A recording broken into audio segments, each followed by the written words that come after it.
दोस्तों, जब हम अपने गन्ने की कटाई करते हैं तो हमारे बहुत से किसान दोस्त गन्ने की कटाई के तुरंत बाद खाद और उसकी सिंचाई कर देते हैं, अर्थात खाद और पानी दे देते हैं, जिसका परिणाम होता है कि हमारे गन्ने में कल्ले कम निकलते हैं। अर्थात जो पेडी गन्ना होता है उसमें कल्ले कम निकलते हैं, ब्यात कम होता है और जिसका जो परिणाम होता है हमारे पेडी गन्ने से उत्पादन कम मिलता है। तो आज जानेंगे कि ये पेडी गन्ने में सिंचाई करने से, अर्थात कटाई के तुरंत बाद सिंचाई करने से, खाद देने से हमारा जो पेडी गन्ना है ये कल्ले कम क्यों देता है।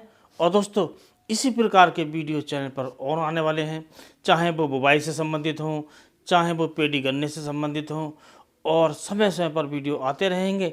उन वीडियो को लगातार देखने के लिए चैनल को अभी सब्सक्राइब कर लें और बेल आइकन के बटन को ऑल पर सेलेक्ट कर लें। यदि आप पहले ही कर चुके हैं तो आप वीडियो को लाइक कीजिए और दूसरे किसान दोस्तों में शेयर कीजिए।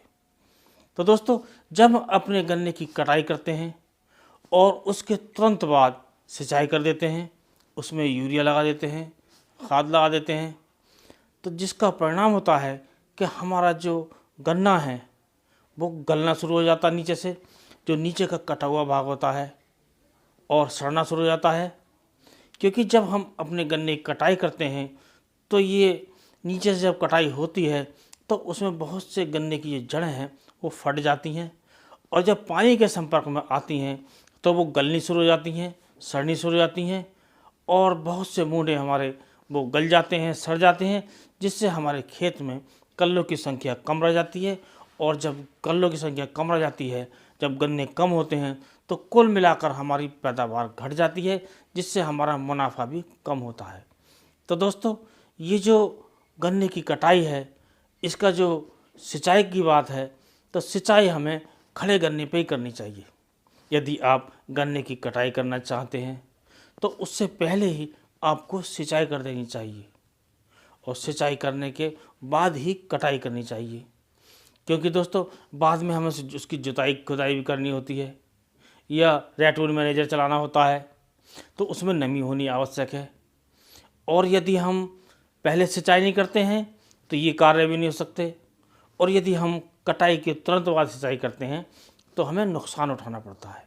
इसलिए हमें कटाई से पहले ही गन्ने की अपनी सिंचाई कर लेनी चाहिए, उसके बाद जुताई खुदाई करनी चाहिए या रेटून मैनेजर चलाना चाहिए, जिससे हमारी पेडी में अधिकतर कल्ले निकल सकें और ज़्यादा से ज़्यादा हमें उत्पादन मिल सके।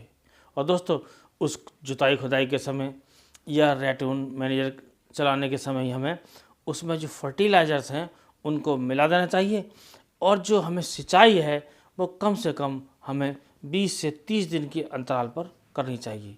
उससे ही हमारा जो कल्लों की संख्या है वो बढ़ती है, अर्थात हमें ज़्यादा कल्ले मिलते हैं। और दोस्तों, इसके बाद हमें अपने गन्ने की, पेडी गन्ने की बराबर देखभाल करते रहना चाहिए, जिससे हमें गन्ने का ज़्यादा उत्पादन मिलेगा और हमें ज़्यादा लाभ मिलेगा।